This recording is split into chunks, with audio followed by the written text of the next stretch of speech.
Alibaba and Tencent are still the safest bets in China right now. And that's honestly the truth because they're the infrastructure that is going to lead China going forward.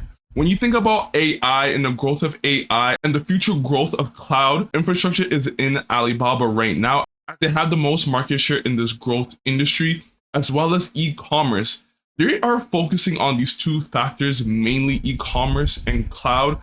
And we're going to see that growth in China be very significant going forward as e-commerce is still not fully penetrated in China, still have a lot of poor people to come into the middle class. So there is going to be the increased spending in these areas. We're seeing the consumption, the growth in this field continuing. There's people buying more mobile phones, still buying more cars, just home appliances. Even though the market in real estate is still kind of down in China, that is going to eventually come back.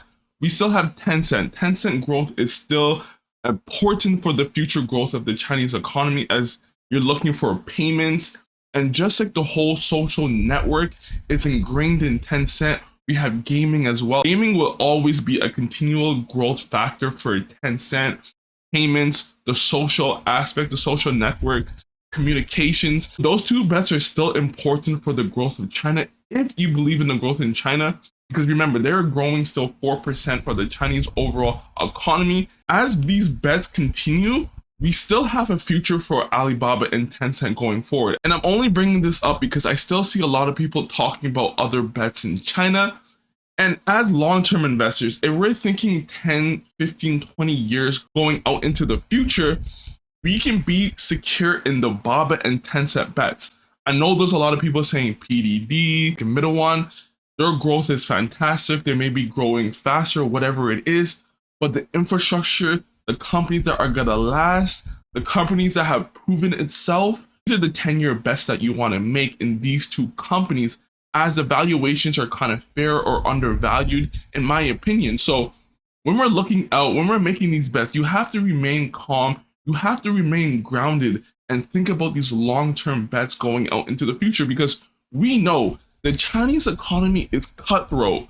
And if you're investing in China, you have to be making these 10-year bets because one day it's a middle one day it's PDD coming in. We have BYD coming in. We have a lot of fierce competition. NEO, just like all of this crazy competition just coming into the market.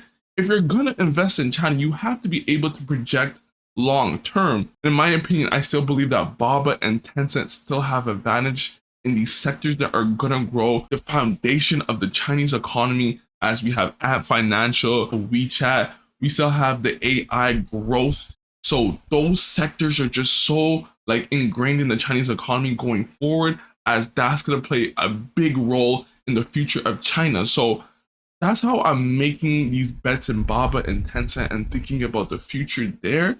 And I'm pretty much solidified in these bets in my opinion. So if anyone's truly making 10-year bets in the Chinese economy, I think Baba and Tencent are the way to go. Tell me what you think about these bets. Tell me what you think about what I'm talking about. Like and subscribe.